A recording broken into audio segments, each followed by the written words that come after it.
성경 통독 294번째 날입니다. 오늘도 주님께서 주실 은혜를 소망하며 함께 진리와 생명의 말씀 앞으로 나아가겠습니다. 잠깐 기도하겠습니다. 주님, 오늘도 하루를 시작하기 전 주님 말씀 앞에 나왔습니다. 주님 말씀이 생명이요 진리임을 믿습니다. 주님 말씀으로 세임 얻게 하시고 주신 세임으로 오늘 하루를 이기게 하시고 주님께 영광 돌리는 하루 되게 하여 주시옵소서. 예수님의 이름으로 기도드리옵나이다. 아멘. 오늘 읽을 하나님 말씀은 마가복음 11장, 12장, 13절의 말씀입니다. 오늘은 마가복음 12장 18절에서 27절까지의 말씀을 함께 읽고 나머지는 따로 읽어주시면 감사하겠습니다. 마가복음 12장 18절에서 27절까지의 말씀입니다. 마가복음 12장 18절 말씀부터 제가 읽도록 하겠습니다. 부활이 없다 하는 사두개인들이 예수께 와서 물어 이르되 선생님이여 모세가 우리에게 써주기를 어떤 사람의 형이 자식이 없이 아내를 두고 죽으면 그 동생이 그 아내를 취하여 형을 위하여 상속자를 세울지니라 하였나이다. 칠형제가 있었는데 마지가 아내를 취하였다가 상속자가 없이 죽고 둘째도 그 여자를 취하였다가 상속자가 없이 죽고 셋째도 그렇게 하여 일곱이 다 상속자가 없었고 최후의 여자도 죽었나이다. 일곱 사람이 다 그를 아내로 취하였으니 부활 때 곧 그들이 살아날 때에 그 중에 누구의 아내가 되리이까. 예수께서 이르시되 너희가 성경도 하나님의 능력도 알지 못함으로 오해함이 아니냐. 사람이 죽은 자 가운데서 살아날 때에는 장가도 아니가고 시집도 아니가고 하늘에 있는 천사들과 같으니라. 죽은 자가 살아난다는 것을 말할진대 너희가 모세의 책 중 가시나무 떨기에 관한 글에 하나님께서 모세에게 이르시되 나는 아브라함의 하나님이요 이삭의 하나님이요 야곱의 하나님이로라 하신 말씀을 읽어보지 못하였느냐. 하나님은 죽은 자의 하나님이 아니요 산 자의 하나님이시라. 너희가 크게 오해하였도다 하시니라. 아멘.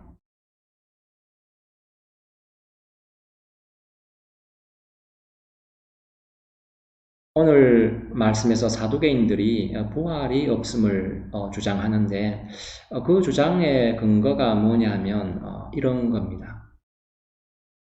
하나님의 율법에 이런 율법이 있습니다. 첫째 형이 자식이 없이 죽으면 그 형수를 둘째가 아내로 맞이하여 대를 잇게 하는 법인 거지요. 그 형수의 생명과 권리를 보존하기 위해서 생겨난 율법인 것입니다. 율법에 그렇게 하라고 되어 있습니다. 이 율법에 의해 시집간 대표적인 사람이 있는데 우리 모두가 잘 아는 사람인데 룻입니다. 룻기 있죠.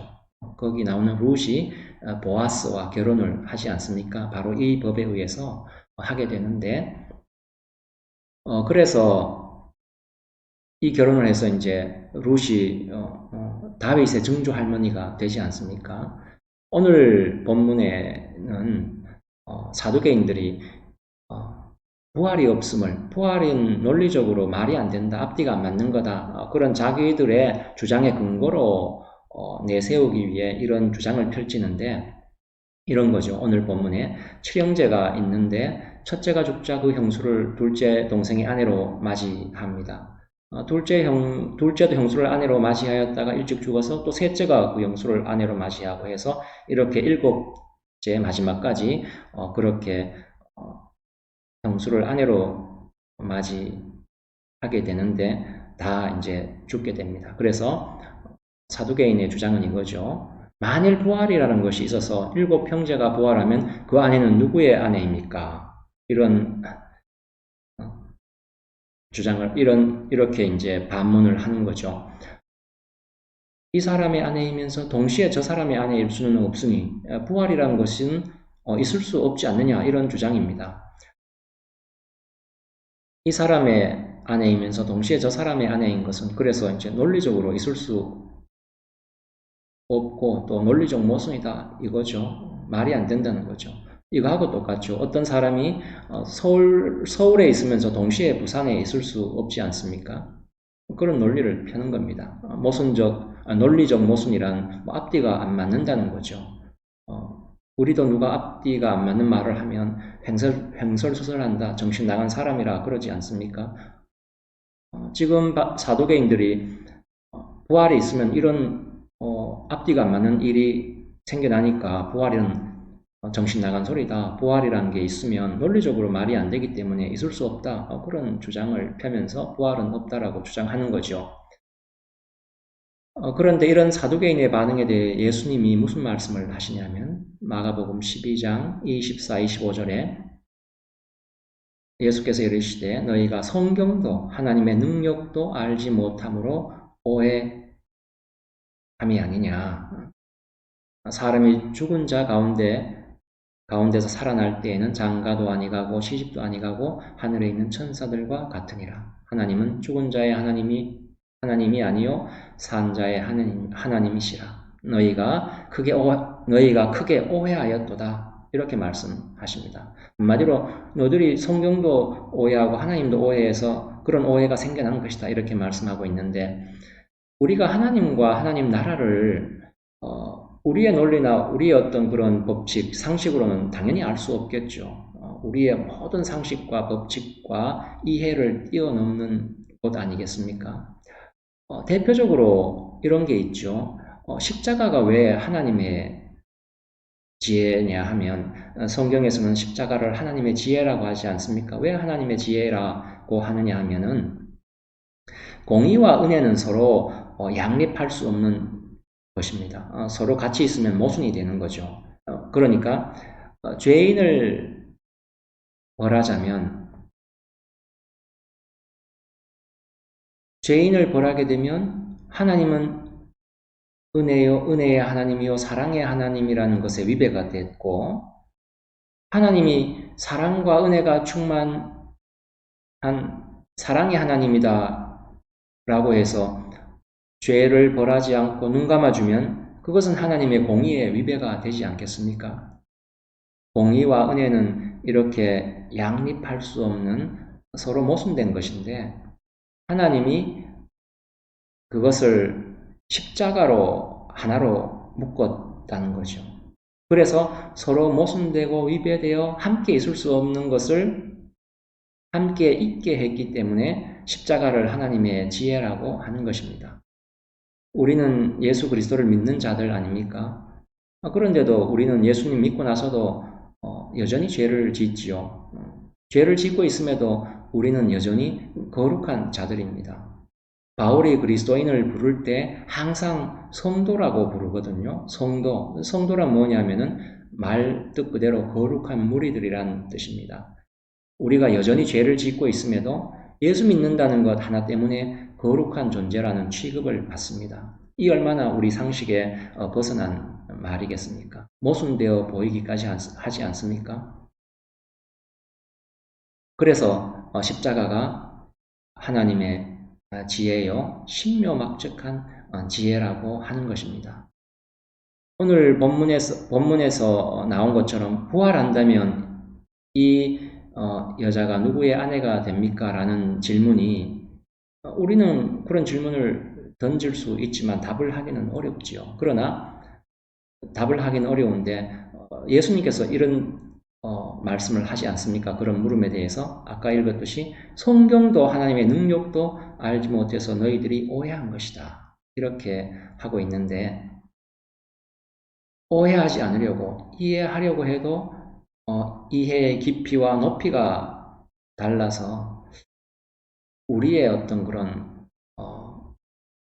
이해나 논리로는 다 헤아릴 수는 없겠지요. 그러나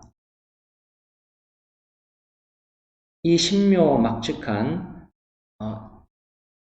이 하나님의 지혜, 우리의 이해와 지성으로는 도무지 감을 잡을 수 없는 것이지만 감을 잡을 수 있게 해주는 성경 말씀이 있습니다.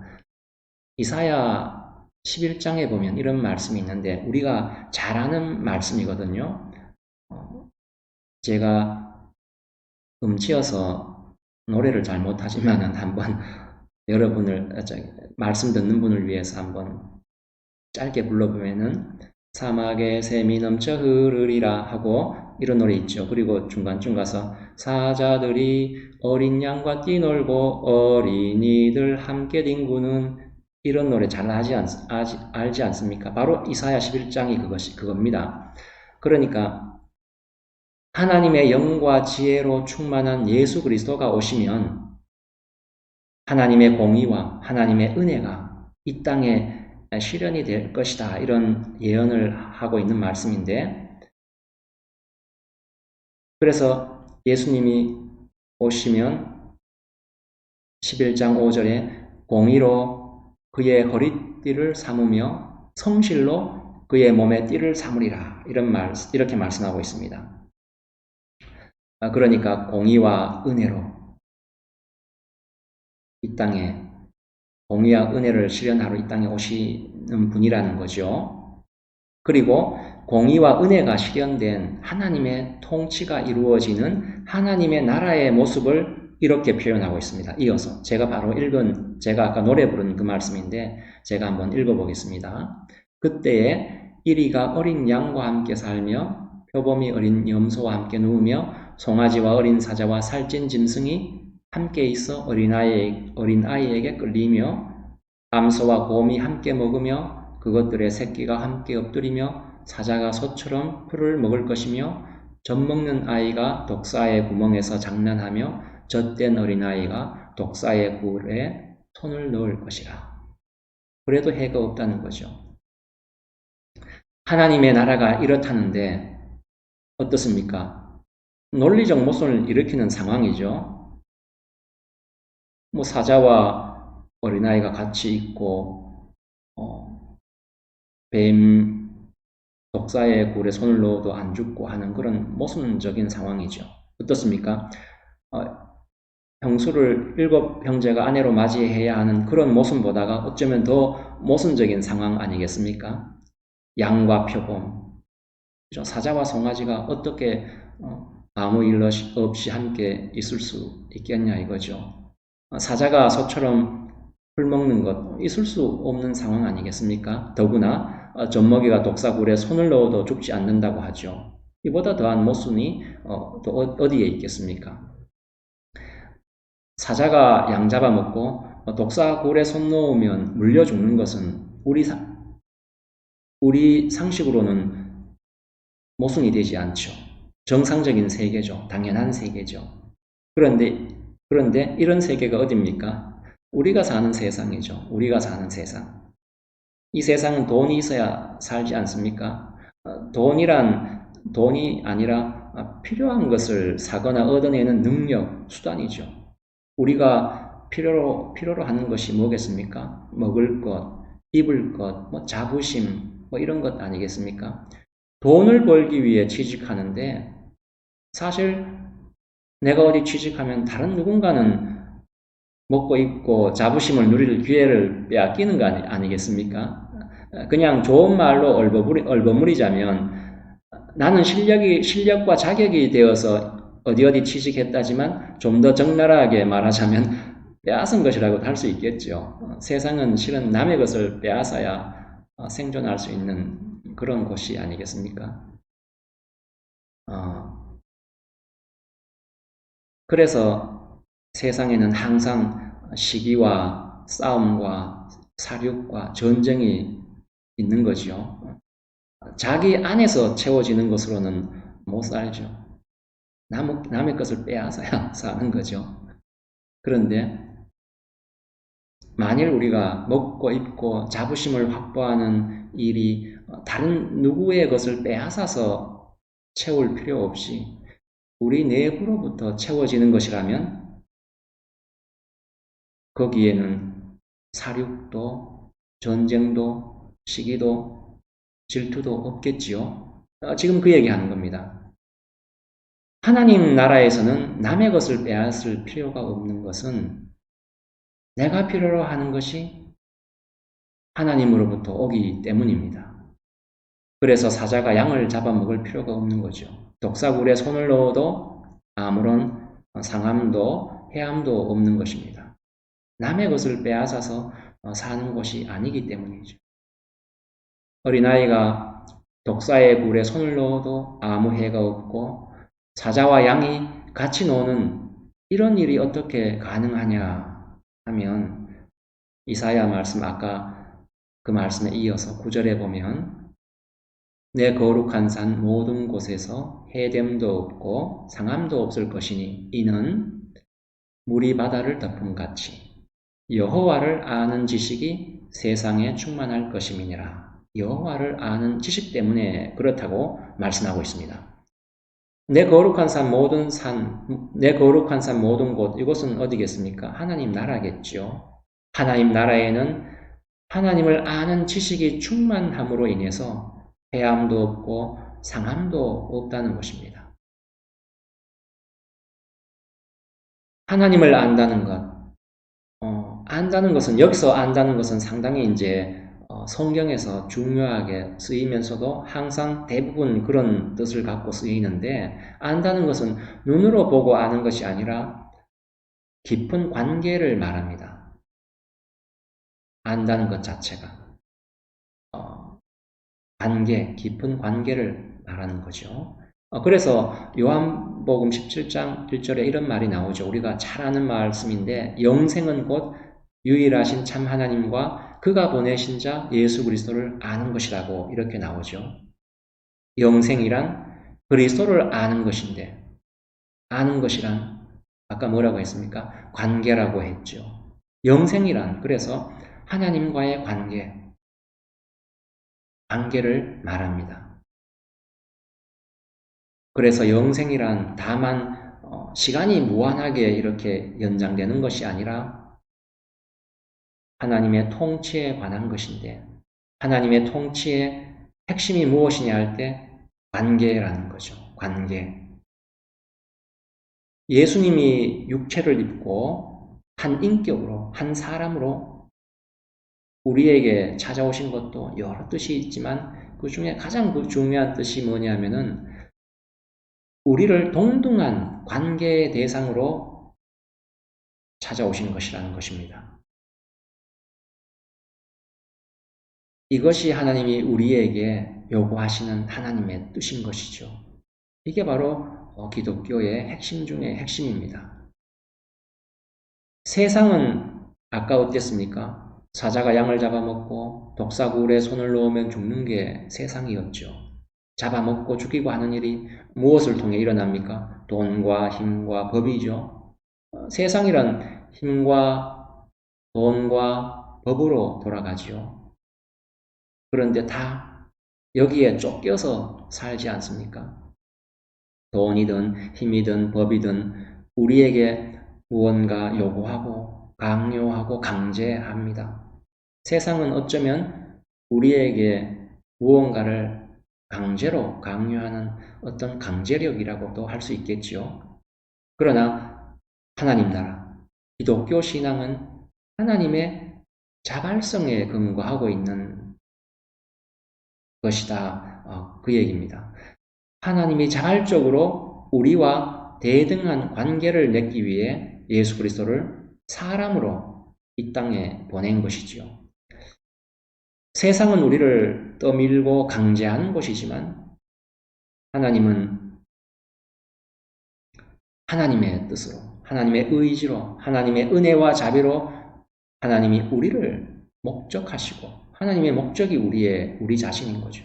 수단이 아니라 우리를 하나님의 목적으로 삼으시고 우리를 당신과의 관계로 부르고 있다는 거죠. 관계로.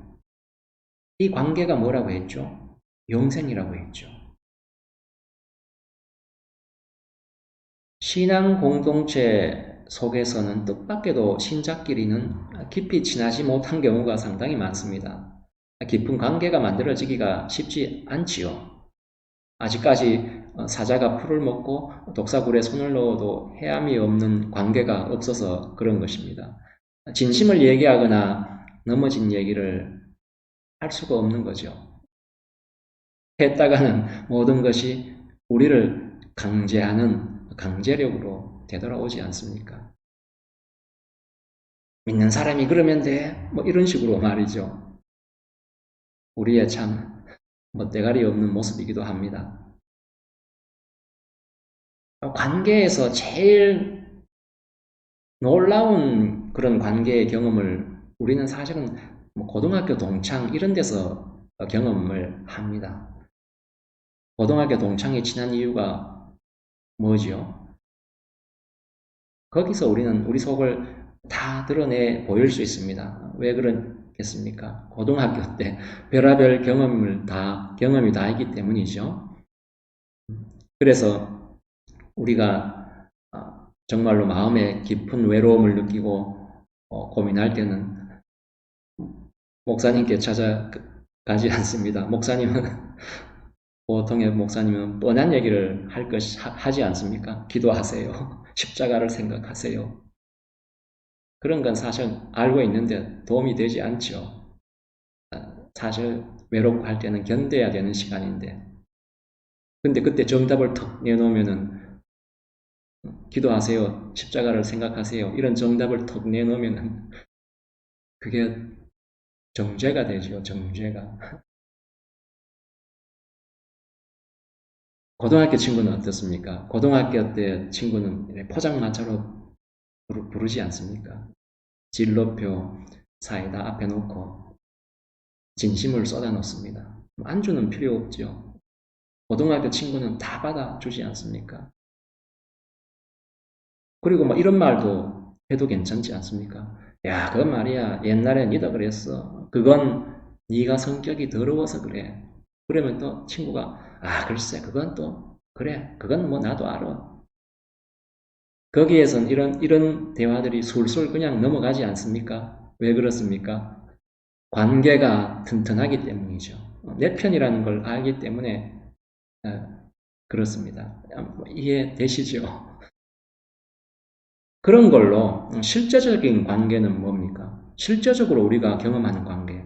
가족이죠, 가족. 가족 중에 왼수가 참 많죠. 뭐 있죠. 자식일 수도 있고 남편, 아내일 수도 있고. 그런데 어떻습니까? 믿지 않는 사람이면 그냥 그게 왼수죠. 그러나 믿는 사람에게는 왼수지만 왼수가 아니고 뭐라고 합니까? 십자가라 그러죠. 나의 십자가. 저게 내 십자가다.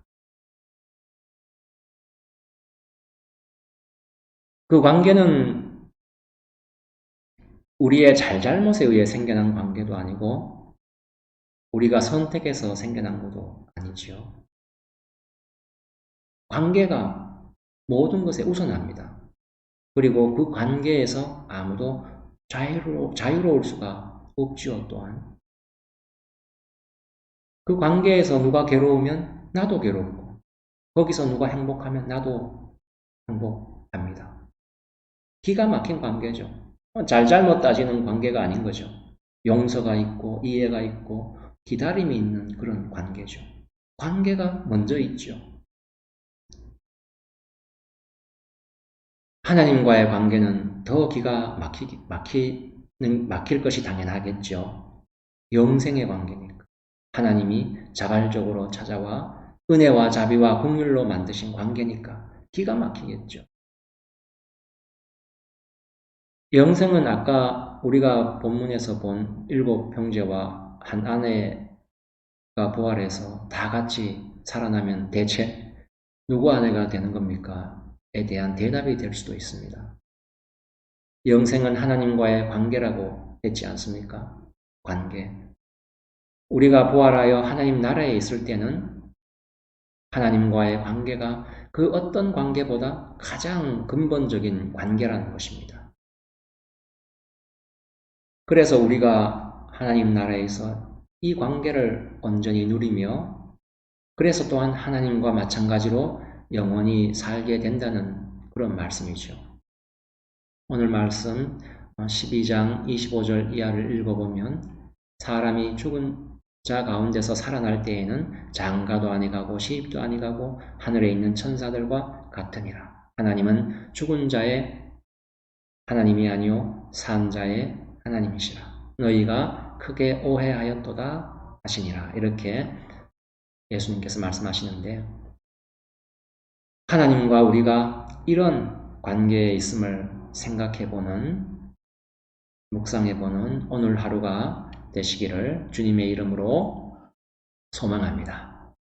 기도하시겠습니다. 하나님 아버지, 우리를 당신의 자녀로 삼으사 하나님과 뗄 수 없는 영원한 관계 안에 있게 하시니 감사합니다. 하나님의 사랑을 받고 복을 받은 존재가 되게 하신 은혜를 감사합니다. 하나님 사랑을 받기에 한없이 부족하다는 것을 깨달을 때마다 하나님이 나를 사랑으로 불렀음을 다시금 기억하게 하여 주님의 통치의 부름을 받은 기쁨과 감사와 책임을 채우는 우리 인생이 되게 하여 주시옵소서. 감사드리오며 우리 주 예수 그리스도의 이름으로 기도드리옵나이다. 아멘.